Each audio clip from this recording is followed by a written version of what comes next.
إن الحمد لله نحمده ونستعينه ونستغفره ونعوذ بالله من شرور أنفسنا ومن سيئات أعمالنا من يهده الله فلا مضل له ومن يضلل فلا هادي له وأشهد أن لا إله إلا الله وحده لا شريك له وأشهد أن محمدا عبده ورسوله أما بعد فإن أصدق الحديث كتاب الله وخير الهدي هدي محمد صلى الله عليه وسلم وشر الأمور محدثاتها وكل محدثة بدعة وكل بدعة ضلالة وكل ضلالة في النار أما بعد. Aujourd'hui, le sujet de la vidéo, ça va être une réponse à certains points qu'a avancé Rachid El-Jay Abu Hudayfa dans sa vidéo qu'il a nommé Pourquoi je ne suis pas salafi. J'ai donc regardé la vidéo car un frère me l'a envoyé en me demandant ce que j'en pensais, car pour lui, certaines ambiguïtés ont été avancées. Donc je l'ai regardé, j'ai noté certains points, et j'ai préparé une petite réponse dans l'après-midi. Et je voulais mettre ça sous format audio, pour que ça puisse profiter aux frères, et à d'autres par la permission d'Allah. Donc on ne tarde pas plus, Inch'Allah. Sa vidéo dure peut-être 16 minutes.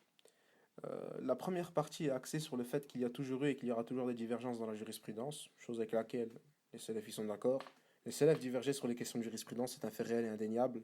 La deuxième partie de la vidéo est axée, elle, sur le fait que ceux qui divergent d'avec les salafis, en adhérant pas à leur position, comme les propos de Rachid l'évoquent, il dit en n'adhérant pas avec leur position, sont taxés par les salafis d'égarés égareurs. C'est donc grosso modo les deux points qu'a mis en avant Rachid le long de cette vidéo. Maintenant, ce que moi je lui reproche, c'est sa malhonnêteté sur la base du pourquoi les salafis taxent certains divergents d'égarés. Il essaye clairement dans son audio, avec les transitions de sujets de manière générale et ambiguë, de faire passer les salafis comme étant des personnes qui déclarent égarées toute personne qui diverge d'avec eux dans la jurisprudence.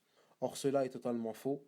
On peut revenir aux savants de la Sunna pour en avoir des milliers d'exemples, que ce soit chez les salafs, donc en l'occurrence ici les pieux prédécesseurs, et chez nos contemporains. On peut citer l'exemple avec Cheikh Al-Albani rahimahullah, qui lui voyait le fait de reposer les mains sur la poitrine en se relevant du recours, de l'inclinaison, comme étant une innovation. Il voit lui à ce moment-là qu'il faut laisser les mains le long du corps, car il explique qu'il n'y a pas de preuve qui montrerait qu'il faille mettre les mains sur la poitrine en se relevant du recours. Cheikh Ibn Baz, lui, rahimahullah, voit le contraire. Son avis est que l'asl, donc la base, le fondement, est que le musulman doit faire le qabd fil qiyam, c'est-à-dire de poser les mains sur la poitrine, main droite sur main gauche, dans la station debout. Que les mains doivent être posées sur la poitrine, donc dans la station debout, de manière générale. Et étant donné qu'en se relevant du recours, donc de l'inclinaison, on revient à une station debout, il faudrait, selon lui, reposer les mains sur la poitrine. Ce sont donc deux avis de deux savants de la Sunna. L'un est même, on pourrait dire, dur, car il a dit que c'était une innovation de remettre les mains sur la poitrine, celui de Cheikh Al-Albani, rahimahullah. Donc totalement contraire à l'avis de Cheikh Ibn Baz, rahimahullah. Ici, il y a donc une divergence claire de jurisprudence liée aux règles de la prière. Malgré ça, Cheikh Al-Albani, rahimahullah, a déclaré que s'il avait appris un jour derrière Cheikh Ibn Baz, il mettrait les mains sur la poitrine en se relevant du recours, donc en se relevant de l'inclinaison. Ça, c'était par rapport à nos savants contemporains, donc à nos contemporains, sur la question de la divergence dans la jurisprudence. On va citer également certains exemples chez les pieux prédécesseurs. Et on va rester sur les quatre imams des quatre écoles de jurisprudence.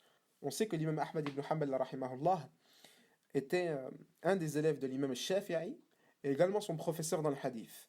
On sait que lui, donc l'imam Shafi'i rahimahullah, était un élève de l'imam Malik ibn Anas, qui est donc l'auteur del Muwatta, Al-Muwatta qui a d'ailleurs été appris par cœur par l'imam Shafi'i, rahimahumullah. Nous savons donc que ces imams étaient professeurs et élèves les uns des autres. Malgré cela, ils ont divergé dans la jurisprudence. La question qui se pose maintenant, c'est est-ce que ces divergences dans la jurisprudence les ont poussés à se diviser, à se désavouer les uns des autres, à se déclarer innovateurs les uns des autres? Non, en aucun cas. Donc ici, on a bien un exemple chez les pieux prédécesseurs, Salaf Salih et les savants contemporains, sur leur méthodologie dans les divergences de jurisprudence. Ils renvoient la divergence au texte, mais ne se divisent en aucun cas pour ces dernières. On va maintenant entrer directement dans le vif du sujet, sur le pourquoi de moi j'ai fait cet audio, Inch'Allah. Avant cela, on va citer quelques versets du messager, quelques versets d'Allah et quelques hadiths du messager, alayhi salatu wassalam, en commençant par le verset 115, Surat An-Nisa, donc Surat 4, dans lequel Allah dit وَمَن يُشَاقِقِ الرَّسُولَ مِن بَعْدِ مَا تَبَيَّنَ لَهُ الْهُدَى وَيَتَّبِعْ غَيْرَ سَبِيلِ الْمُؤْمِنِينَ نُوَلِّهِ مَا تَوَلَّى وَنُصْلِهِ جَهَنَّمَ وَسَاءَتْ مَصِيرًا.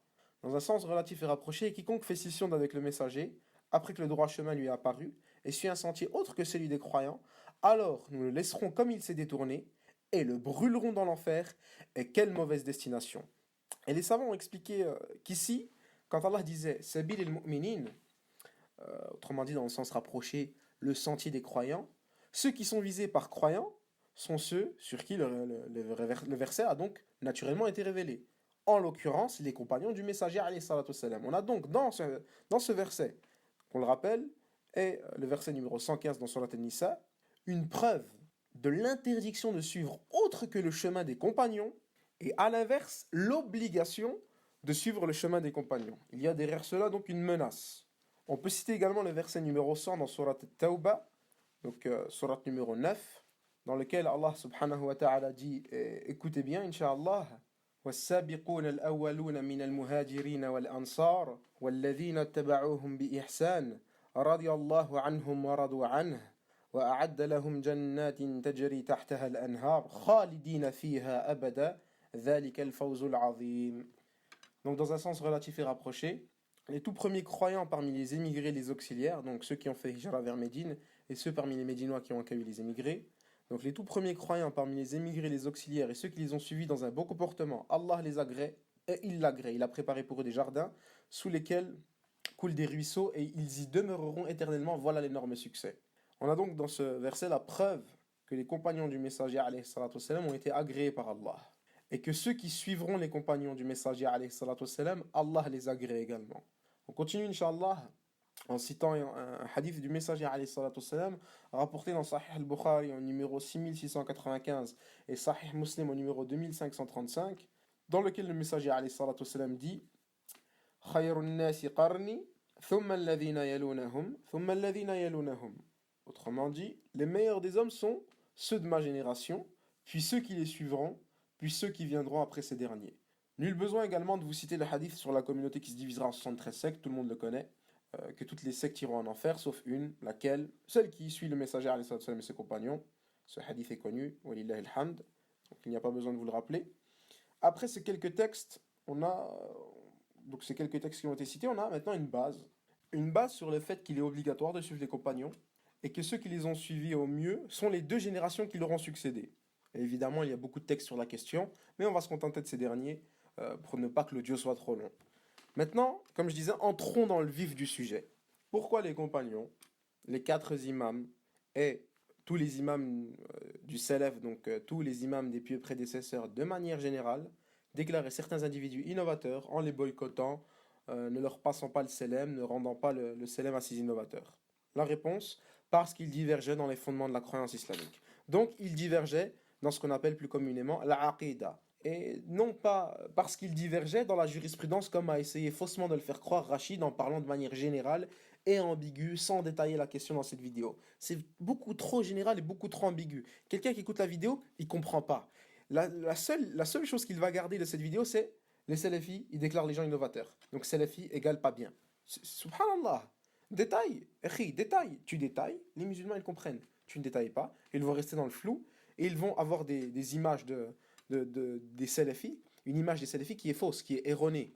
On ne déclare personne, qui que ce soit, innovateur pour une divergence dans la jurisprudence. Cela est connu, ça n'a jamais été fait chez les plus prédécesseurs, et ce n'est pas fait aujourd'hui également avec les savants de la sunna. Ça, il faut l'ancrer dans notre tête. Les divergences pour lesquelles on se divise, pour lesquelles on déclare innovateur, pour lesquelles on met en garde, pour lesquelles on boycotte, pour lesquelles on ne passe pas le salam, c'est les divergences dans la croyance islamique, dans le dogme, dans la aqida, pas dans les aspects de la jurisprudence, wallah al-musta'an. Et l'audio, donc la vidéo est tellement ambiguë et tellement générale, et les choses sont tellement citées de manière générale qu'on n'y comprend rien. Comme je disais, un musulman lambda de la masse qui ne connaît rien à l'islam, il écoute cette vidéo, dans sa tête, il va juste savoir que Salafi égale déclarer tous les gens gentils comme Rachid Abu Hudayfa, innovateurs égale salafi, il ne faut pas les écouter, ils sont méchants. Allahu Akbar. Subhanallah. Et lui, wallahi, il sait très bien qu'il s'adresse à des musulmans qui ne connaissent pas les détails de l'histoire, pas les détails de la croyance et du dogme islamique, pas les détails des sectes, pardon. Donc, Inch'Allah, nous, on va détailler. Alhamdulillah, ça, c'est une particularité que vous retrouverez chez les salafis. Ils aiment détailler, ils détaillent tout, avec preuve, pour que le musulman puisse se faire son avis basé sur des preuves réelles, pas sur des choses ambiguës et générales qui sont citées de ci, de là, comme on a pu le voir dans sa vidéo. Ou bien dans les vidéos comme ils font actuellement, c'est une nouvelle mode, des vidéos clics de 4 minutes, avec comme titre Neymar, Coupe du Monde, Vlog de l'imam, Fortnite, j'avais vu aussi, subhanallah, TF1, l'imam se maquille. Subhanallah, des vidéos de 4 minutes, qu'est-ce que tu comptes apprendre aux musulmans avec ça? Qu'est-ce que tu comptes réellement apprendre aux musulmans avec ça? Wallahi, c'est juste pour faire du clic, des vues. Ils ne se soucient en aucun cas d'apprendre aux musulmans leurs croyances. C'est pour eux secondaire. Eh bien, il y en a même certains qui sont même allés jusqu'à dire il n'y a pas de croyance. A'udhu billah. Ça, je l'ai entendu de mes propres oreilles. Certains imams disent la aqidah, ça n'existe pas. Allahu Akbar. Allahu Akbar. Comment tu peux venir, toi, tu débarques comme ça, on ne te connaît pas, tu sais rien, et tu viens, tu remets en cause 1400 ans d'histoire de la croyance islamique en disant la aqidah, ça n'existe pas, c'est un terme que. Subhanallah. Ittaqullah, wallah al-musta'an, craignez Allah et arrêtez de dire n'importe quoi et de vous prononcer sur des sujets qui vous dépassent. Donc, Inch'Allah, on va continuer. Deux points, Inch'Allah, qu'il faut absolument connaître. Le premier, c'est qu'il n'y a absolument aucune divergence dans la croyance, donc dans l'aqidah chez les compagnons. Absolument aucune. Ça, il faut l'ancrer dans son esprit. Je le répète, il n'y a aucune divergence chez les compagnons dans la croyance. Ça, c'est le premier point. Le deuxième point, et la deuxième chose à savoir, c'est que beaucoup de fausses croyances sont apparues au fil des siècles après la mort du messager, alayhi salatu wassalam. Et donc de la mort du messager et de la majorité des compagnons, car elles ont commencé à apparaître quand la majorité des compagnons sont morts. Et on peut citer l'apparition de la secte de l'Qadariya, par exemple. Al-Qadariya qui en nie la prédestination. Il y a également Al-Jabriya, qui est une autre secte, qui eux ont exagéré en affirmant la prédestination. Il y a Al-Murji'a, qui eux ont nié les actes comme faisant partie intégrante de la foi. Al-Khawarij, qui eux déclarent les musulmans mécréants pour de grands péchés, qui se révoltent contre l'autorité du dirigeant musulman. Aujourd'hui, on les appelle plus communément les terroristes. Et ils sont eux-mêmes appelés Al-Qaïda, Daesh, etc. Eux, c'est le Khawarij, c'est une secte déviante. On cite également Shia, en particulier Rawafid, Shia Rafida. Eux, ils ont adoré Ali, radiallahu anhu, le compagnon du messager, et le quatrième calife de l'islam. Ils ont déclaré les compagnons du messager, mécréants, par une petite poignée d'entre eux.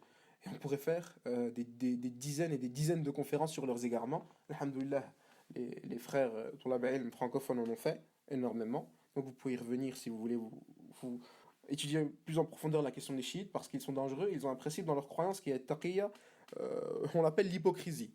C'est en fait le fait de cacher sa vraie croyance. Ils vont se faire passer avec nous comme des sunnites, voire comme des salafis, etc. Tout en étant chiites, pour petit à petit propager leur poison. Donc c'est une secte contre laquelle il faut mettre en garde, et il faut prendre garde donc aux égarements et aux individus s'affiliant à la secte chiite, wallah al-musta'an. On cite également Soufia, les soufis. C'est une secte qui, eux, innove énormément dans les actes d'adoration. Et certains allant même jusqu'à innover des choses qui sont kufr, c'est-à-dire qui sont de la mécréance, qui font sortir de l'islam, comme Wahdat al-Wujud wal-Hulul. Ce sont deux croyances selon lesquelles Allah serait dans toute sa création, ou selon l'autre, dans une partie de sa création. Donc Allah s'incarnerait dans sa création. Donc Allah musta'an, je peux par exemple là dire que là mon téléphone c'est Allah, tout est Allah, moi je suis Allah, Allah est en moi, a'udhu billah. Bien évidemment, tout ce que je viens de dire, ce sont leurs paroles, ce sont des paroles de mécréance, il faut se désavouer de ce genre de croyances et de paroles. On peut citer également la secte d'Al-Jahmiya, qui elle a été déclarée mécréante par les pieux prédécesseurs, car ils rejettent les noms et attributs d'Allah. Ceux qui les ont suivis, donc Al-Mu'tazila, qui eux rejettent les attributs d'Allah, Al-Asha'ira, Al-Maturidiyya, qui eux ont rejeté une partie d'Allah, une partie des attributs d'Allah par le biais de ce qu'on appelle Al-Tahrif. Al-Tahrif, c'est la déformation. Donc ils déforment les noms et attributs d'Allah. Par exemple, on cite dans le Coran que Allah dit qu'il a un visage. Eux, ils vont dire non, ce n'est pas un visage, c'est son bienfait. Allah dit qu'il est élevé au-delà de son trône. Eux, ils vont dire non, Allah, il n'est pas élevé au-delà de son trône, il a conquis le trône. Etc., etc., etc. Il y a plein d'exemples comme ça. Ils ont reconnu l'une 7 et l'autre 8, plus leur contraire, je ne sais pas quoi, bref. Ils ont rejeté une grande partie des attributs d'Allah en prétendant faire at-ta'wil, ce qui est l'interprétation, alors qu'en réalité, ils ont fait at-tahrif, ce qui est la déformation. Et tout au long des siècles, il y a eu des dizaines, des centaines de sectes, plein. Et les plus récentes, donc les sectes contemporaines qu'on pourrait citer, Jama'at at-Tabligh, qui sont en réalité, eux, des soufis contemporains. Également les frères musulmans qui, eux, il faut faire attention, sont des khawarij contemporains. Il y a également l'Ahmadiyya qui, eux, d'ailleurs, ont été déclarés mécréants par les savants contemporains. L'Ahmadiyya qui prétendent donc qu'il y a un prophète après le messager, alayhi salam. Ils l'ont appelé Mirza Ghulam Ahmad, je crois. Al-Muhim, c'est pas quelque chose qui est bénéfique à connaître. Il faut savoir que les Ahmadiyya sont des koufars, qu'il n'y a pas de messager, qu'il n'y a pas de prophète, qu'il n'y a pas d'envoyé après le dernier des envoyés, dernier des prophètes, le dernier des messagers, Muhammad alayhi salatu wassalam. Évidemment, tous ces noms ont des origines. Avant de devenir la croyance d'une secte, d'un groupe, c'était la croyance d'un homme ou d'un groupe d'hommes. Et on peut en citer. Pour l'exemple des Khawarij, l'instigateur des Khawarij, c'est Dhul Khuwaysira. Pour le Jahmiya, c'est Jahmi ibn Safwan. Pour le Mu'tazila, Wasil ibn Atta. Pour l'Ash'aira, Abu Hassan al-Ash'ari. Pour le Maturidi, Abu Mansur al-Maturidi. Pour les frères musulmans, donc pour les sectes contemporaines, on peut citer Hassan al-Banna. Pour Jama'at al-Tabligh, on peut citer Mohammed Ilyas al-Kandahlawi, etc., etc. Et il y en a plein.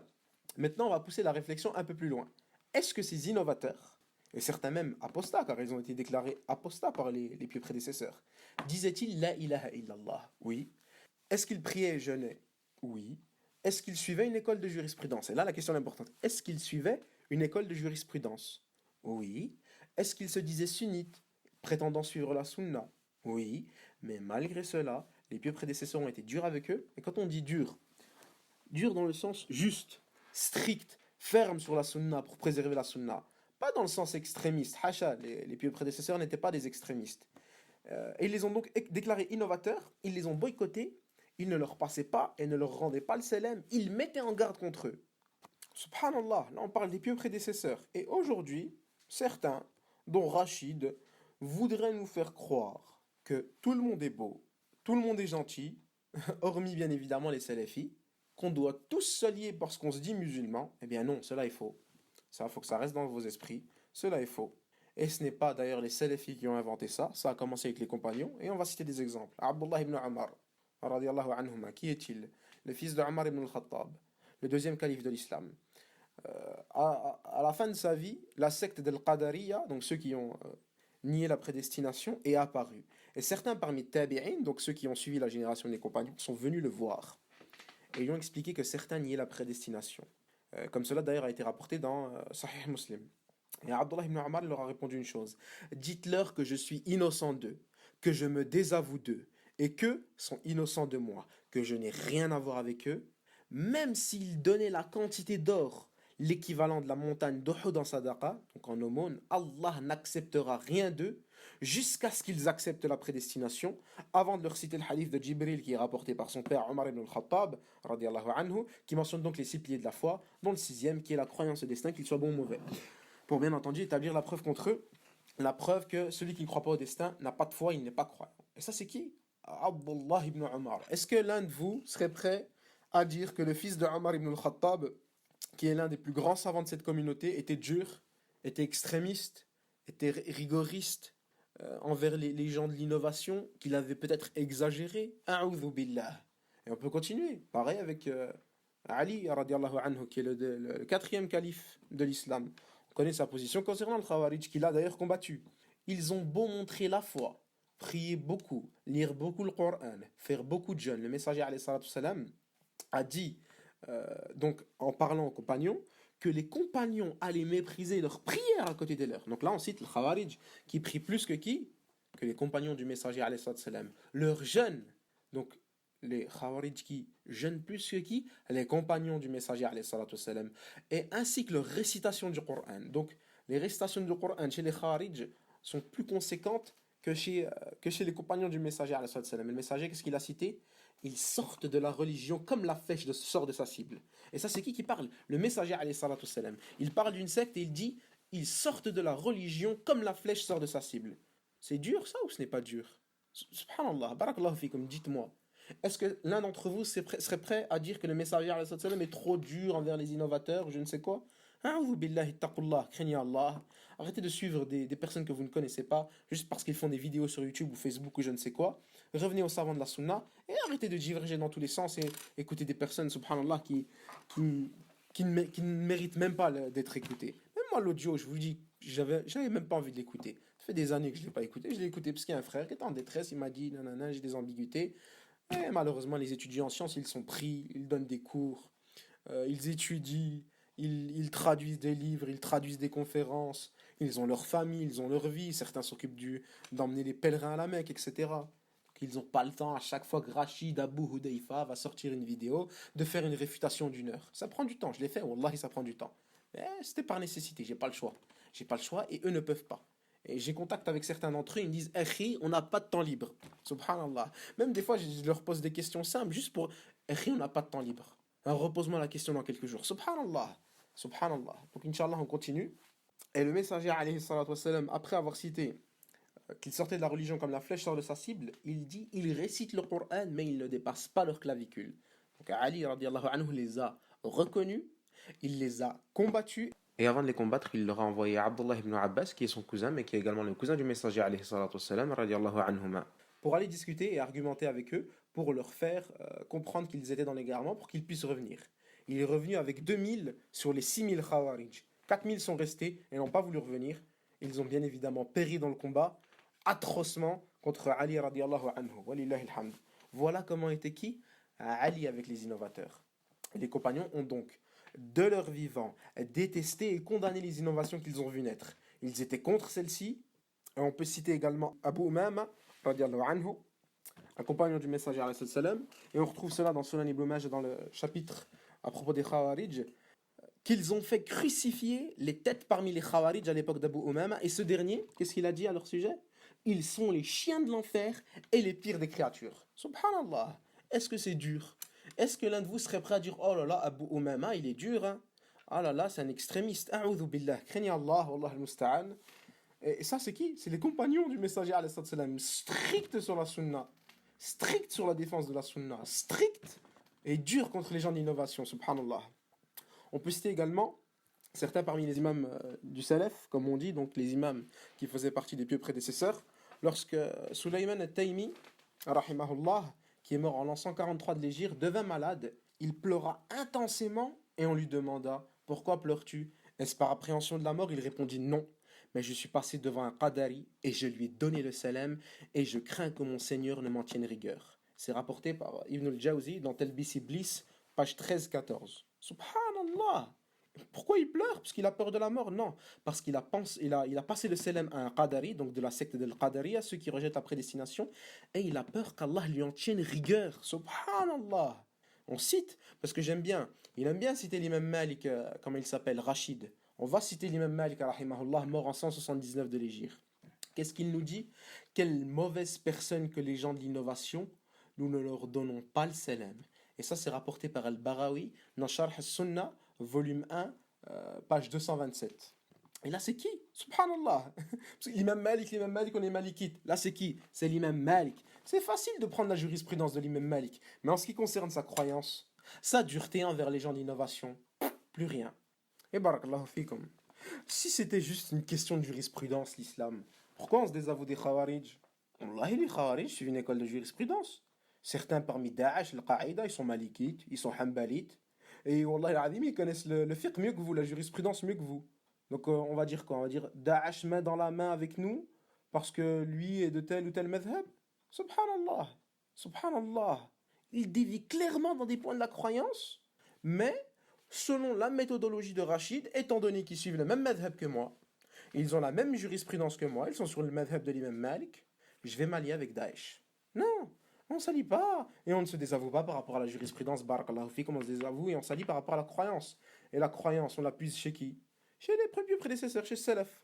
On a leur livre, subhanallah, que ce soit sur le Sunnah, donc les fondements de la Sunnah de l'imam Ahmed. On a ce livre. On a ou on n'a pas? C'est qui l'imam Ahmed? C'est l'un des imams des 4 madhahib ou pas? On a son livre de croyance ou pas? Pourquoi vous lisez pas? Lisez, comparez avec les groupes d'aujourd'hui. Prenez les livres de croyance de Salaf. L'imam Ahmed, il a un fils, c'est Abdullah ibn Ahmed ibn Hanbal. Lui aussi, il a écrit un livre. Ah oui, il a écrit un livre, Sunnah. C'est un livre qui ne parle que d'Aqida également. Il y a également Sunnah de Ibn Abi Zamanin, celui d'Al-Marwazi. Il y a Sharh Sunnah de l'imam Al-Barbahari. Tous ces imams-là du Salaf, subhanallah, qui nous ont laissé des livres de croyance. On en fait quoi? Hein? Et la Aqida de la croyance de Sufyan al-Thawri qui a été rapportée. Celle de l'imam Al-Tahawi qui a été rapportée. Celle de l'imam Ibn Abi Daoud dans son poème Al-Hayya qui a été rapportée. La croyance des deux Razi qui a été rapportée. On a également Aqdat al-Salaf wa Ashab al-Hadith de l'imam Al-Sabouni, rahimahumullah. Subhanallah. Prenez, lisez, comparez. Qui aujourd'hui suit les plus prédécesseurs dans la croyance? Regardez comment ils étaient durs avec ceux qui déviaient dans les fondamentaux, subhanallah. Wallah, tu lis Usul Sunnah d'Imam Ahmed, tu te dis, waouh, comme il est dur. Subhanallah, Allahu Akbar, strict sur la Sunnah. Wallah, tu reprends, tu fais un copier-coller de Usul Sunnah. Tu dis, c'est Sheikh Fawzan qui l'a écrit, Sheikh Ibn Baz qui l'a écrit. Oh là là, les salafistes, ils sont durs, ils sont durs. Ah, mais non, là, c'est pas Fawzan qui l'a écrit, c'est l'imam Ahmed ibn Hanbal. Il y a plus de 1000 ans, mon frère. Tu vas dire quoi maintenant? Tu vas dire que l'imam Ahmed, il était extrémiste? A'udhu billah. Subhanallah. Donc, ce qu'on doit garder à l'esprit, barakallahu fikum, on ne fait pas le wala wal bara pour la jurisprudence, sur la jurisprudence. Donc, on ne s'allie pas et on ne se désavoue pas pour la jurisprudence. Subhanallah. On s'allie et on se désavoue sur la aqidah, sur la croyance.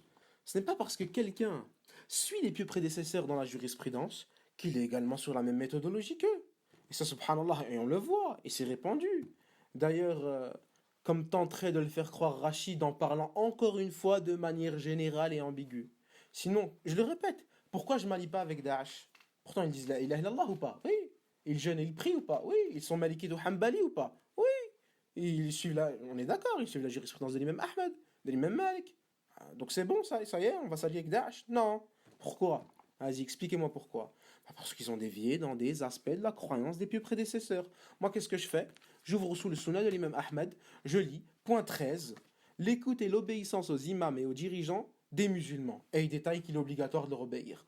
Point 15, nous n'attestons pas du paradis ou du feu de l'enfer à quiconque agit d'un acte parmi les gens de la Qibla. Et il détaille. Contrairement donc aux Khawarij qui déclarent les musulmans et les dirigeants des musulmans mécréants et qui par la suite se révoltent contre les dirigeants. Donc, selon les fondements de la sunna de l'imam Ahmed, Khawarij en dehors de la sunna. Et c'est pas plus compliqué que ça et on fait ça avec toutes les sectes.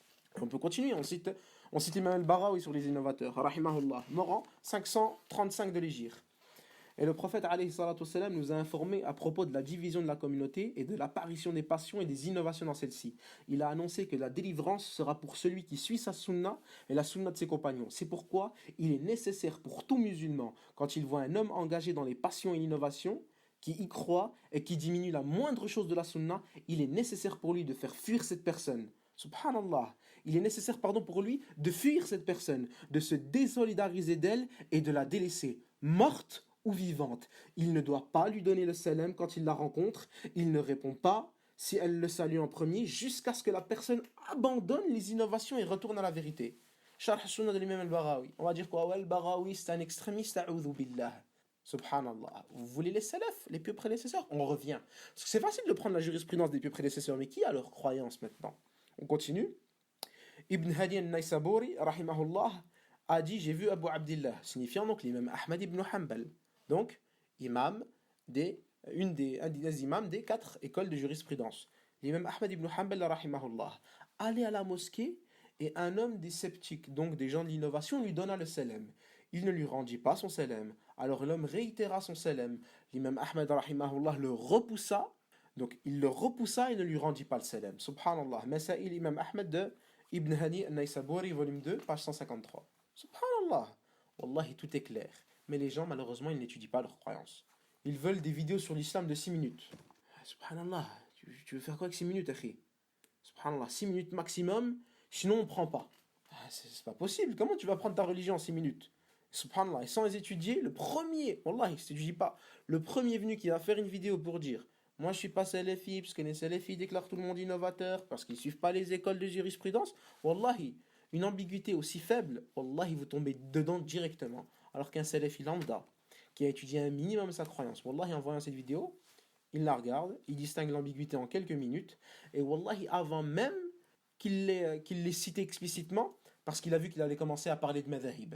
Quelqu'un qui parle de la salafia, qui parle de madhahib, il va dire oui, les salafis ne veulent pas suivre des madhab, etc. Alors que nous, on est des malikites, eux, ils ne veulent pas être malikites, etc. C'est des extrémistes, ils nous déclarent innovateurs, etc. Subhanallah. Est-ce que cela est vrai dans le waqi', dans la réalité? Wallahi, c'est faux. De toute manière, les savants sont clairs. Les gens de l'innovation, ils n'utilisent que la calomnie et le mensonge pour essayer de faire fuir de la sunna. Ils n'ont rien d'autre. Ils n'ont pas de délit de leur côté. Regardez la liste énorme là de choses qu'il a citées. Il y a des délits dedans. Moi je pense que, moi j'ai vu que, moi je dis que, moi les médias ils ont dit que, moi je dis que, moi j'ai vu quoi, moi avant j'étais ça, j'ai vu certains salafis dire ça. Et subhanallah, ils sont les délits, nous on veut des délits. Qu'est-ce qu'Allah a dit, qu'est-ce que le messager sallam et qu'est-ce que les pieux prédécesseurs ont dit sur la croyance? Pas ce que toi tu penses. Nous on s'en fiche de ce que toi tu penses. On n'a pas besoin de savoir ce que tu penses.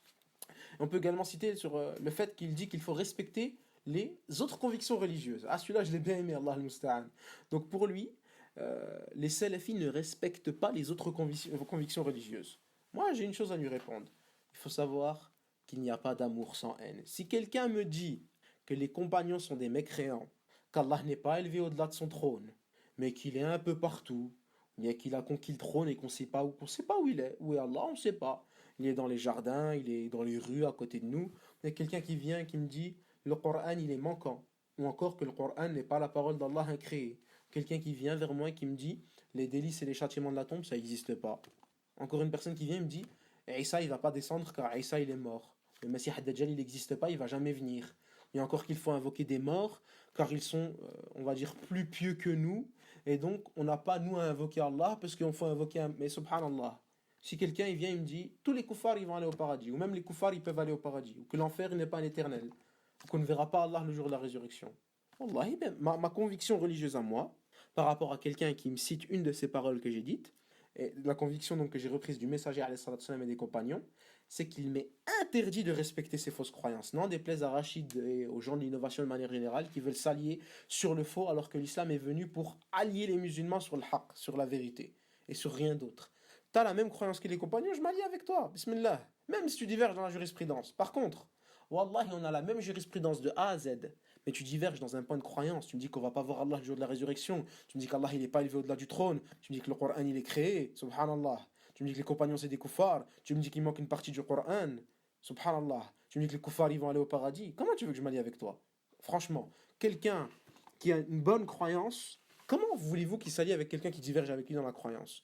Donc nous, Salafi, quand on déclare quelqu'un innovateur, on le déclare innovateur pour sa divergence avec les musulmans de la sunna dans la croyance et rien d'autre. Et ça, il faut que ce soit ancré dans notre esprit, Inch'Allah. On ne se désolidarise pas et on ne se désavoue pas avec les musulmans pour des questions de jurisprudence, subhanallah. Ça, c'est que du mensonge, c'est que des ambiguïtés qui sont apportées pour faire fuir de la vérité. Wallah al-musta'an. Aussi, une des choses qu'il avait citées, c'est que les salafis rejettent ceux qui s'affilient à un madhab ou qui apprennent la jurisprudence par le biais d'un madhab. Donc là, franchement, c'est encore une claire malhonnêteté intellectuelle de la part de Rachid Abu Hudayfa, parce que la chose qu'il ne précise pas, c'est que la majorité de ceux qui s'affilient dans la jurisprudence au madhab de l'imam Malik ou de l'imam Shafi'i, qu'est-ce qu'ils sont dans la aqidah? Ils sont quoi dans la croyance? Ils sont asha'ira de croyance. Et la majorité de ceux qui s'affilient à Abu Hanifa, au madhab de l'imam Abu Hanifa, ils sont quoi dans la croyance? Ils sont maturidi dans la croyance. Et subhanallah, wallah, il y a une anecdote. Regardez, eux sont maturidi et asha'ira dans la croyance.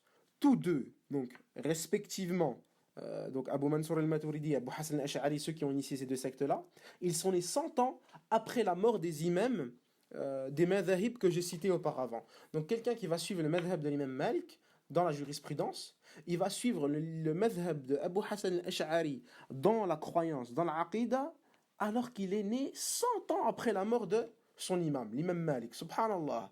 Et franchement, si, comment il s'appelle, Rachid était honnête, s'il était honnête avec ses followers, ses suiveurs, etc., dis-leur que notre problème n'est pas avec le madhab dans la jurisprudence. Dis-leur. Dis-leur que certains savants, étudiants en sciences salafi, ont étudié la jurisprudence par le biais des madhahib. Il n'y a pas de problème. Explique-leur. Explique-leur plutôt que notre problème, le problème qu'on a avec eux, c'est qu'ils sont sur la croyance de la secte de l'Asha'ira, de l'Maturidiyya.